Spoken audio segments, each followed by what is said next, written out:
যে কোনো জাতির শক্তি হলো তার যুব সমাজ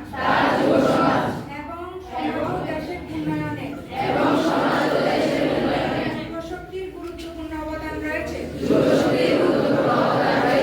সেই কারণে সর্বাধিক সংখ্যক যুবকদের মাদকমুক্ত ভারত অভিযানে যুক্ত হওয়া অত্যন্ত জরুরি।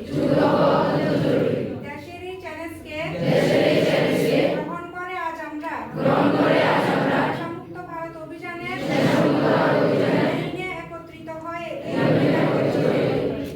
আমরা শুধু সম্প্রদায় পরিবার বন্ধুরাই নয় বরং আমরা নিজেরাও মাদকমুক্ত থাকবো। কারণ পরিবর্তন নিজের থেকে শুরু হওয়া উচিত। তাই আসুন আমরা সবাই একসাথে আমাদের দক্ষিণ ত্রিপুরা জেলাকে মাদকমুক্ত করার জন্য একটি দৃঢ় সিদ্ধান্ত নিয়ে আমি অঙ্গীকার করছি যে